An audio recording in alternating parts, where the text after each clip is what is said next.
안녕하세요. 문현진의 역발상 투자 오신 분들 환영합니다. 이번 주 강연회부터 안내를 해드리면서 오늘도 바로 출발해 보겠습니다. 도움되신다면 좋아요와 구독 그리고 알람 설정까지 반드시 부탁드리겠습니다.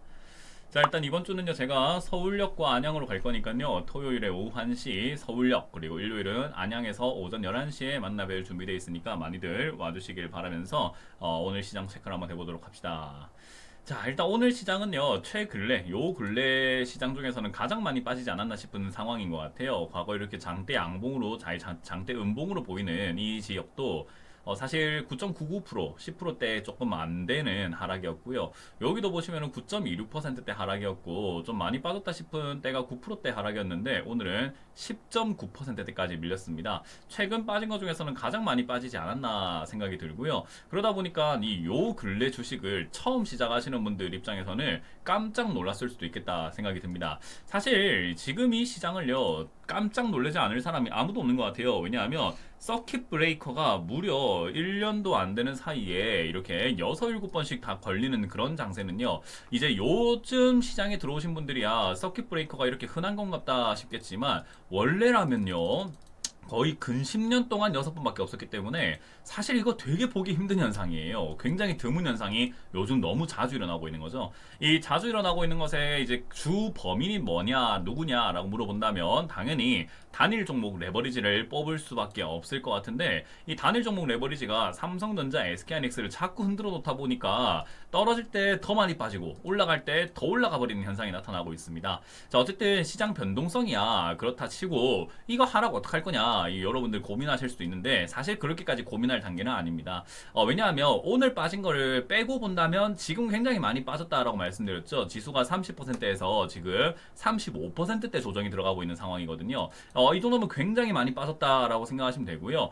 이 정도 빠지게 되면 하락이 조금 더 길어지는 것 뿐인 것이 사실 똑같다라고 보시면 되겠습니다. 우리 옷을 이렇게 밖에 비가 왔을 때 옷이 젖었을 때요. 이미 젖은 상태에서 조금 더 젖는 거냐 좀 덜 젖는 거냐의 차이라고 생각하시면 돼요. 여기서 바닥을 참 잡았으면 좋았겠다 싶었지만 그런 부분들이 조금 안 됐고 CXMT 제가 이제 지난 강연에서도 한번 말씀드렸는데 온라인 강연에서 말씀드렸으니까 녹화보기 다시 보시면 될 것 같고요.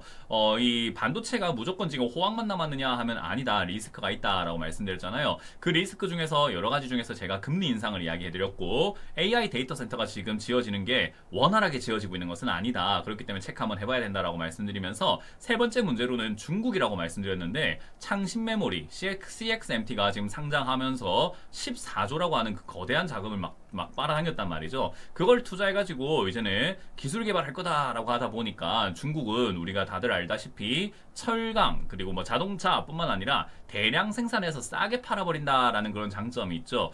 그게 이제 우리 뭐 중국 입장에서는 장점이지만 우리나라 입장에서는 단점이란 말이죠. 그래서 위험 요소가 생겼다. 그래서 삼성전자, SK하이닉스가 이 중국이 공급 과잉이 만약에 만들어지게 된다면 창신 메모리가 성장하게 된다면 이씨 우리나라 지금 SK하이닉스, 삼성전자 이거 무조건 날아가는 것만 아닌 것 같다. 위협이 등장한 거 아니냐라는 우려감들이 발생이 되고 있습니다. 그러면 사실 SK하이닉스, 삼성전자만 빠지면 되지 나머지는 왜 빠지는가?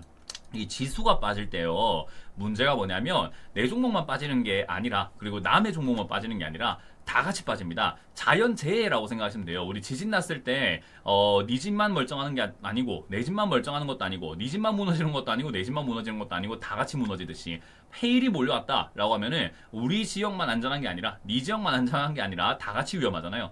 그런 것처럼 이 지수가 빠질 때는 증권가에서도 펀드 매니저들도 그리고 외국인들도 이 큰 돈을 굴리고 있는 사람들, 큰 돈 자금을 움직이고 있는 사람들을 아무래도 종목 수가 너무 많다 보니까 일일이 팔아내기 힘들다 보니까 자동 손절 프로그램, 자동 매매 프로그램 같은 걸 사용을 할 수밖에 없어요. 일괄 매도라는 걸 하거든요. 그럼 이제 기준이라는 게 필요할 거 아니에요. 일괄 매도할 때요. 이런 식으로 지수가 어느 일정 수준 이상 빠지게 되면은 자동으로 내가 들고 있는 종목이 만약에 100개다. 그럼 100개 있는 종목들의 비중을 약 뭐 몇 %씩 줄여버린단 말이죠. 이 기업이 나빠서가 아니라 리스크를 해치하기 위해서 보통은 그런 식으로 자동으로 매도를 진행을 해버립니다. 그러다 보니까 삼성전자, SK하이닉스가 레버리지 상품이고 그 상품 때문에 이렇게 막 빠져내려가게 되고, 그리고 반대 매매로 인해서 주가가 폭락이 나오게 되고, 창신 메모리를 인해 가지고 뭐 위험 요소가 생겼다 해서 빠지고 있는데, 다른 종목들은 창신 메모리랑 상관없는데 왜 빠집니까? 라고 물어본다면 지수가 빠져서 그렇다라고 생각하시면 됩니다. 삼성전자, SK하이닉스의 시가총액 비중이 지금이야 좀 줄어서 코스피에서 44%로 줄었지만 한때는 50% 넘어갔잖아요. 그러다 보니까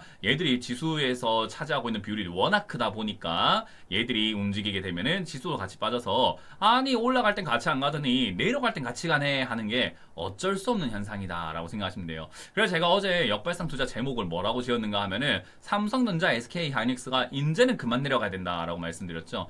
이 정도까지 내려갔으면 조정 알았고, 조정의 의지도 충분히 알았고, 그리고 조정이 들어갈 때 다른 종목들 올라가는 것도 확인 많이 했잖아요. 그러니까 순환매가 돌기 시작했다는 것도 알겠다. 그럼 이제 네가 좀 그만 좀 내려가라.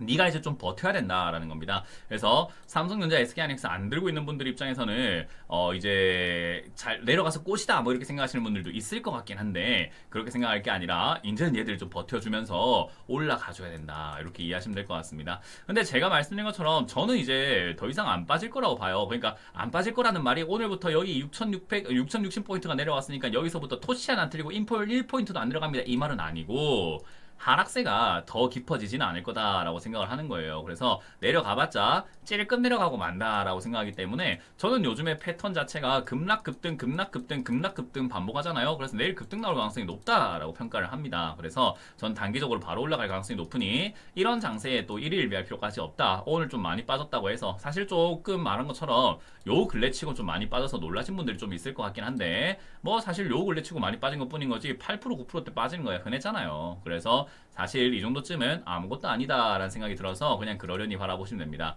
코스닥도 좀 버티나 싶었는데 코스피 빠지면 형님 가는데 아우가 따라갈 수밖에 없어요. 그래서 같이 밀리는 그림으로 진행될 수밖에 없다. 하지만 코스닥 같은 경우도 제가 말씀드린 것처럼 경제 위기가 아닌데도 불구하고 고점 대비해서 이만큼 42%나 조정이 들어갔다는 것은요, 어마무시하게 많이 들어간 겁니다. 그래서 더 많이 밀릴까요? 라고 누가 물어본다면은 더 밀릴 만한 여지가 별로 없다. 그래서 이미 많이 내려왔기 때문에 더 밀릴 만한 여지가 없다라고 생각하시면 돼요. 그래서 이거는 짜고 마른 오징어에 물 짜듯이 지금 나오고 있는 하락이다 보니까 쥐어 짜는 느낌이다. 우리가 막 펑펑 울다 보면은 더 이상 눈물이 안 나올 때 쥐어 짜는 눈물 나오거든요. 이제 그런 쥐어 짜는 느낌이라고 생각하시면 될 것 같아요. 그래서 이 하락을 너무 겁먹지 마라. 뭐 겁에 들릴 거 전혀 없다. 어쨌든 매수의 기회로 활용하는 것이 좋은데, 오늘 매수에 나서야 되는가 하면은요, 그렇지는 않을 것 같은데, 사실 오늘 좀 안 잡긴 좀 아쉽죠. 그래서 저는 분할 매수로 들어가는 게, 오늘부터 들어가는 게 좋겠다 생각이 듭니다. 이왕이면 사실 바닥 잡는 거 보고 이렇게 사는 게 맞긴 했는데, 바닥을 안 잡고 이렇게 밑으로 밀었다라는 것은 끄트머리쯤 다 와서 민 거기 때문에 오히려 매수 관점으로 바라보시면 좋겠다라고 생각이 들고요. 매수 관점으로 바라보실 때 팁을 드린다면은, 오늘 12%막 급락이 나왔잖아요. 막 이렇게 삼성전자, SK하이닉스가요. 여기 코스피 같은 경우도 막 10%대 하락이 나왔는데도 불구하고 1%대, 2%대, 3%대, 4%까지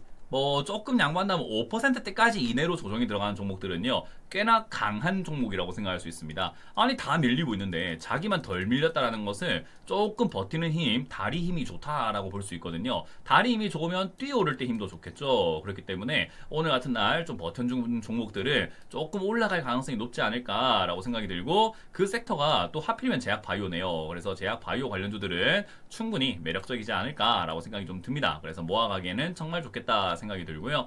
엔비디아 관련주들도 강하거든요. 이제 오늘 빠진 것은 어쩔 수 없지만 오늘 빠진 걸 제외하고 본다면 최근 올라온 다음에 빠진 거잖아요. 그래서 저는 여전히 좋다라고 생각을 좀 합니다. 그래서 이 일시적인 조정, 이거 아무것도 아니기 때문에 놀라지 마시고 그냥 지나가는 바람이다라고 생각하고 그냥 흘러보내면 돼요. 사실 서킷 브레이커가 흔한 게 아니라서 지나가는 바람입니다 라고 말하기엔 참 애매모호하고, 저도 말하면서도 이게 맞나 싶긴 한데, 뭐 시장이 바뀐 걸 어떻게 해요? 옛날에는 서킷 브레이커 걸리면은 제가 방송에서 큰일 났다 그래도 너무 놀라지 마시고 힘을 내서, 이렇게 흔한 일은 아닌데 그만큼 시장이 충격을 받은 거고 이렇게 놀랄만한 일이 발생이 된 거지만은 조금 진정하시고 괜찮을 겁니다, 이런 식으로 했는데, 지금은 그냥 아무것도 아닙니다 라고 할 만한 수준이 되어버렸다는 거죠. 그만큼 시장이 이상해진 거긴 한데, 뭐 어떡해요. 우리가 살아가고 있는 2026년이 이런 도박장처럼 바뀐 걸 어떡합니까?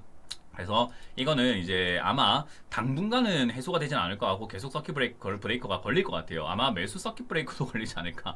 8% 이상 급등 나오는 현상도 바로 나타날 것 같거든요. 그래서 오늘 급락 나왔다고 해서 너무 겁내거나 불안해하지 마시고 어차피 조만간 있을 급등이 있잖아요. 그 급등 때 우리는 또 일희일비하지 마시고 그냥 바라보자. 일단은 중기적으로 보면서 바닥 잡을 가능성이 높으니 역시나 순환매를 노려보는 것이 좋겠다 생각이 듭니다. 오늘 같은 날 상한가 들어간 종목은 아예 볼 필요가 없기 때문에 저는 오늘 상한가는 아예 제껴버리도록 하겠습니다. 왜냐면 오늘 전부 다 바닥에 있거나 잡주들 급등 나오거나 인버스 상품들이 또 급등이 나온단 말이죠. 그래서 오늘은 뭐 사실 종목들을 볼 필요가 없겠다 생각이 들어서 그렇게 보도록 하겠습니다.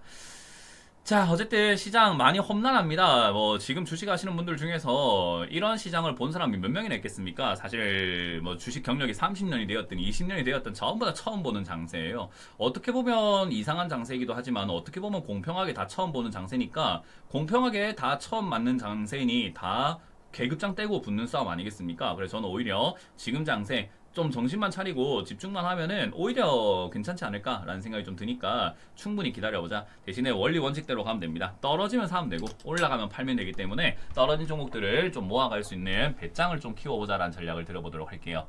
자, 이렇게 오늘 마무리 줘보도록 하고요. 이번 주 강연에 제가 서울역과 안양에서 여러분들 만날 준비되어 있으니까 많이들 와주시면 감사드리겠습니다.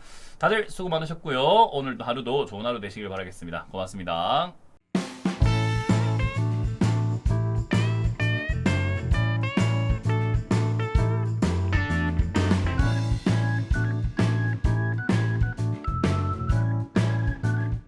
시청하신 영상이 도움이 되셨다면 좋아요와 구독 그리고 알람 설정까지 반드시 부탁드리고요. 여러분들의 성공 투자 기원하도록 하겠습니다.